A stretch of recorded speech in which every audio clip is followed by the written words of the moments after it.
I kind of study the bond market, and I look at the works of analysts like Gregory Mannarino or David Stockman, or there's a few of them. I look at Kaiser report all the time. Anyhow, I like mathematics and making a mathematical model of what might follow, and I have some ideas how deflationary collapse might start in the bond market, because many American corporations have been able to borrow at very cheap interest rates, and they have been taking this money, large amounts of money, and then buying their own stocks back. Well, then if somebody has a lot of cash and they're buying their own stock, that implies that they're also going to put options, call options on their own stock, and then when the stock elevates, then they could sell the call options, or they could anticipate the collapse in the stock price, because there's nothing else supporting it except these buyback schemes. And then when the stock collapses again to more of fair value, even in this elevated market, then it's like an elevator. The guy who knew this is going to happen, then he's just going to collect twice on the call options and the put options, or on derivatives, which are just like the call options, but they're even more divorced from underlying stock. So, well, a lot of these analysts, they say that this market is very overpriced, and also there's a lot of distortions, like the Federal Reserve comes in and buys all these stocks, rescues all their banks, and they just print the money out of thin air and come in and do all this stuff. So while Mannarino was saying that when the snapback comes in, when the market does what it's supposed to do, price stocks or commodities at a fair market value, then this snapback would be catastrophic, because there is so much distortion and fraud built into the prices of commodities, into the prices of stocks. When it collapses, it would just be devastating. Well, I think that the collapse would probably start in the corporate bond market, because anything strange could happen, and people would lose faith in these corporate bonds, and then if when they need the money to support their stupid schemes, they will have to sell these bonds cheaper, and that means that the interest rate on the bonds would shoot up, and then it would be like a cascading event. We're going to other areas. Well, if the banks are holding these corporate bonds, then the banks are going to be shaky. There is more discussions now saying that the Fed and many foreign banks like ECB, they're going to be starting printing a lot of money, and then most probably there won't be a second Trump presidency, because socialists will come in and they will institute many socialist programs like universal basic income and all that. Well, I had a video on taxing Wall Street, which is a more honest way letting the money seep into society, or actually it would be a kind of dividend, because many industries and many technologies have come in, but the Wall Street or the corporations are much quicker in adapting these technologies and benefiting from them, or getting free money from the Fed. So taxing them in an honest way, or taxing them in a healthy rate, which is not 15%, which was 40%. I think the taxes on major corporations should be much higher, and let's not worry what capitalism will do or die, or we don't care. These guys, they've been the beneficiary of everything, and the money has to at some point seep into the real economy, and these programs like universal basic income, or social security, or Medicare for everyone, it allows the the profits, or uh, the dividend that the new technologies or the new money that has been injected to seep into the society. Well, one of the good things when the money is distributed like this, even though it's totally socialist or even communist way of doing things, is that the money does not become misallocated. It doesn't all go into stupid empty buildings, stupid real estate deals. There's so much very expensive property right here in Orange County where I'm at, but very few people can afford it. They take over huge spaces, and all this money and capital has been locked into these empty buildings. This is not the only place. There are many places, and this place, with all the money that it has, Orange County has a problem with affordable housing. It does have homelessness, and it's a it's, it's a very distorted way of misallocating the resources of society. And when the money shows up in somebody's account, that money is not invested really, is spent into a consumer market, and the people will spend the money on things that they need, or industries that there is actual demand for that industry.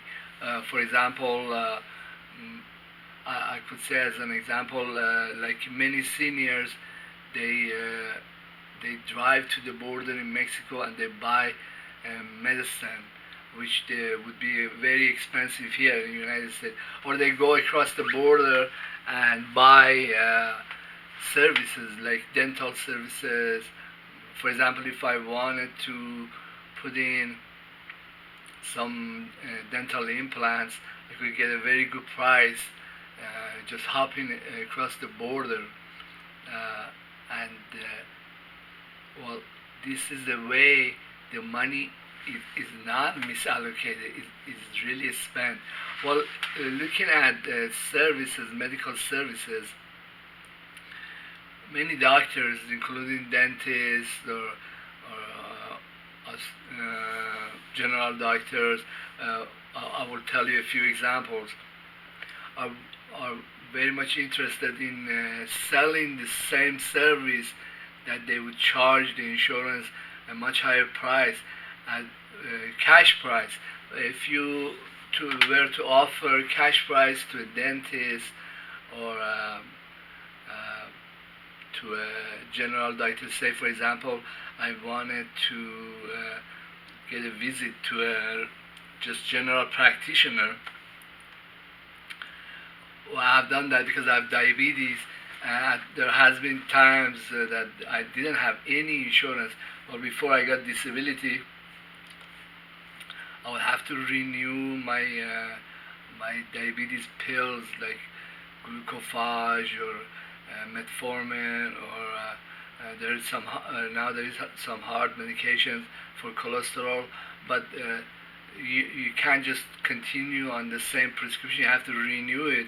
And I found this doctor, told him, hey, I need to come and see you, and the only reason is just kind of check up on me and renew these prescriptions.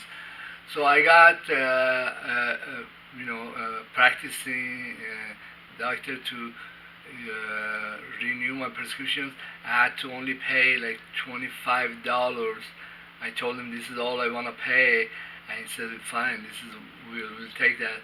So I paid, and it would like every 3 months or 6 months go in, and this can extend to dentists. Dentists are willing to take cash price, or people can go across the border. Well, the basic income is also, because the money is in the form of cash, is not something that's like a copay. You could buy many things. The cash price is much cheaper. Say for example, I wanted to buy good Mexican food. Well, for example, I go into Del Taco or Taco Bell every day. The food is much cheaper, and when I pay cash, well, this example isn't really that good, doesn't work that good with that, but with the medical systems that kind of works. Well, with the AAA or car insurance, well, I could get AAA at good coverage, like when I'm paying cash, much better than if it was co-sponsored. With I've had to put my kid. I put him in private school. Well, usually when I used to go in, he was getting money from the state for babysitting. But when I wanted to put him in the classes, I would wait the first week when all the kids would sign up, and their rich parents, they would pay the regular fee to a private school.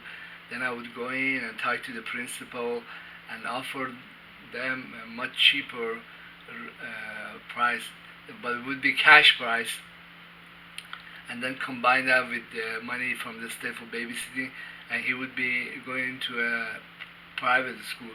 But this only lasted like, he was until like 7th grade, and he just went berserk. He had to go to public school. But this system, cash system, works pretty good. And when there is a basic income or social security, because the consumer has the ability to shop around, then the money is spent much better, and it's not a misallocated capital. In fact, I think that the velocity of money, or the way the money is handed out over a period of time, and the way the autonomy people have of spending the money, is much more valuable than if it was just a lump sum of it, and it came in. Well, I think that another reason that the property values, the houses in Orange County and other places, they're so elevated, is because the people are able to walk into a bank and show some credentials and get any amount of loan that the desire for a house.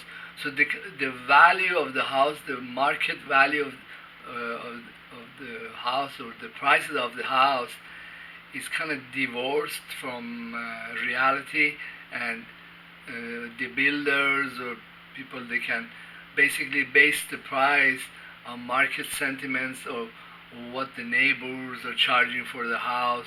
Well, if the neighbor wanted to sell her house, then the stupid buyer would do the same thing, go to the bank and get a huge loan.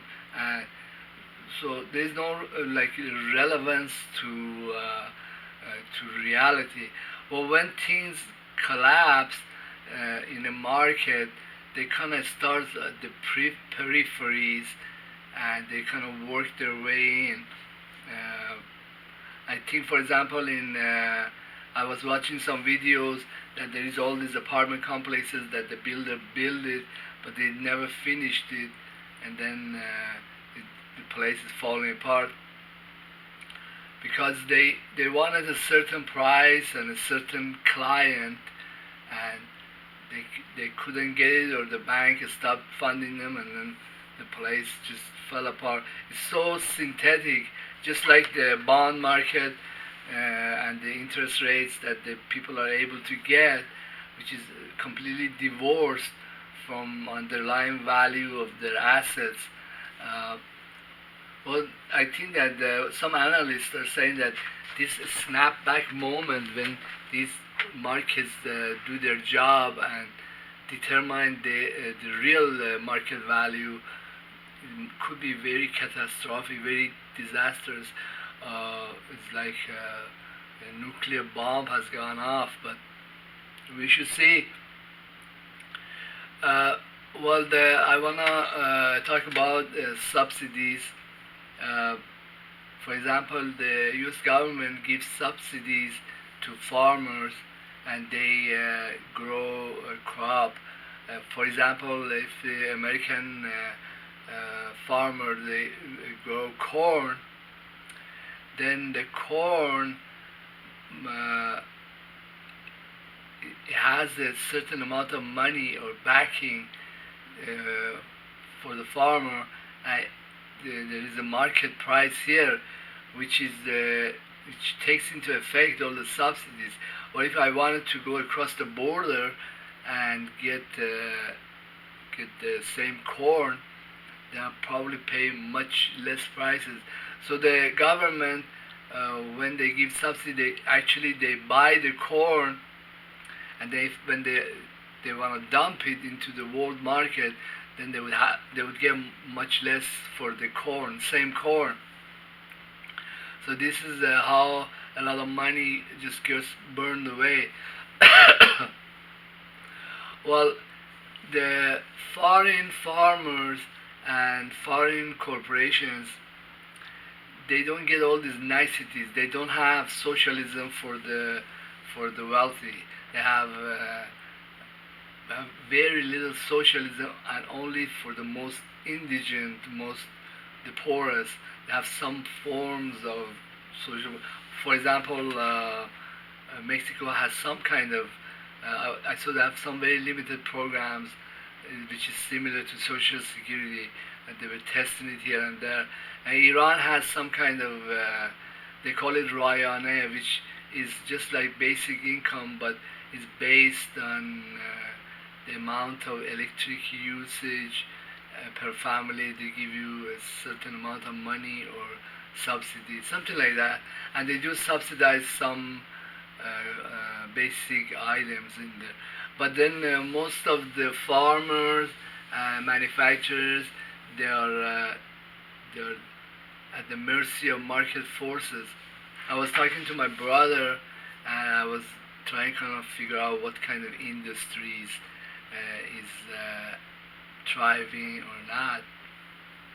I asked him what happened to the manufacturers for baby clothes, manufacturing for regular adult clothes. I said that many of them have shut down, except something that might be like local artistic stuff. Because the stuff that's made in China is so cheap, so the people, they just don't want to spend the money on domestic labor. That's all it is labor that's much cheaper coming from Vietnam or Malaysia or China, and they just adapted. But other industries that are like defense or medical medicines or stuff, they still are thriving.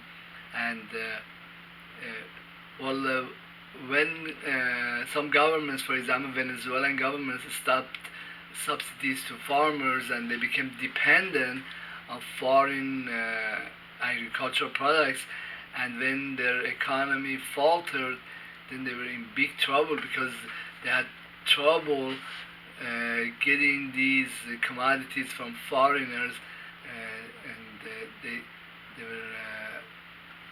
they were stuck, and foreign enemies like United States were able to sanction them, and so it's not a very good idea to stop subsidies. Some industries you can never stop them from operating. That you have to constantly baby them, because if they falter, then people could go hungry or without clothes. Well, but the other industries that are not critical, then if they are subjected to market forces, then the the only way the prices will go is to go close to zero, or very close to the cheap labor that went to making it in Vietnam or Malaysia or North Korea or India. Then that's not such a bad thing, because then you can acquire these products, even though they be consumer products, at extremely cheap prices, and it just resolves. I think all products or commodities are going in this same route, because we have also technologically induced deflation. Once the robots and AI kick in and they can manufacture a lot of this stuff, then the prices can go where they want and the subsidies will have to end. Well, looking at the trends, that I see that as time goes on, capital is being used more efficiently. For example, when decades ago Walmart was making stores in many towns, it would bust up all the mom and pop shops, and the Walmarts sprang up everywhere. And they could also offer cheaper prices on goods because they negotiated in mass quantities. But then we are at the age of eBay and Amazon. I don't know about prices of Amazon, but with eBay, anybody can put up a few ads and sell stuff close to production cost. Well, I get a lot of stuff. I've been going through some of these ideas in other videos, but a lot of manufacturers or bullet distributors, they can just stock up a warehouse full of a certain product and sell it off of eBay, and the cost of the product would be basically close to production, and then just a little shipping, a couple of workers, and who's to say that this will not happen to almost everything else? And but I think with Amazon, the company is able to give itself much healthier profit margin, and also they try to get better products.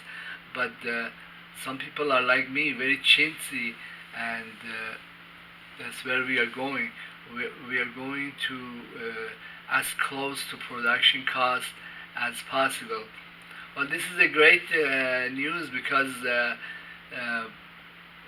shows that humanity is going to solve its economic problems, and the things that are valuable are not in manufactured goods or agricultural products, but they are in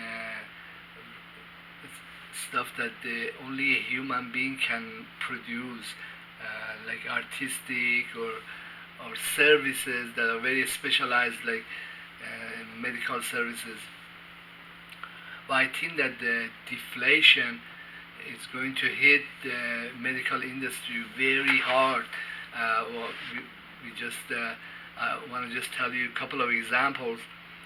Like I know in some hospitals, you can go in, have a blood test, or they'll draw some blood, and then they send it to the lab, and the lab, just based on the blood, can tell what diseases you have, what course of action you should take, what medications are good for now and later.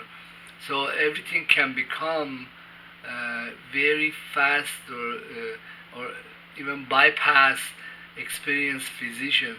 But another area that physicians are going to be less in demand is that because many major hospitals, they have data mining just from some physical exam, and comparing it to millions of other patients, they could kind of pinpoint the progression of disease in you and what you should do now and later on, and cut on a lot of other services or specialized services or stuff you need that would be very specialized and would be source of money for clinics or doctors or specialists. This is a deflationary trend, and usually when they start, many companies kind of hide it in the back room, and then gradually it grows. Uh, uh, Another area would be that the robotics that will come in and take care of the very sick patients, which is, I think, a combination of motion algorithms that a robot can perform, cleaning or moving a patient or doing surgery, because all these motions, hand motions, and all these judgment calls can be encoded in a kind of AI robotic combination, kind of bypass like surgery, or because this machine will be doing all these hand motions or evaluation of the patients, or even opening the wound and doing repairs or cutting or pasting or stitching. Well, these are developments, and they are a very deflationary kind of process. Well, thank you very much for putting up with me and my rant. Please subscribe and leave a comment. Don't be shy. Thank you.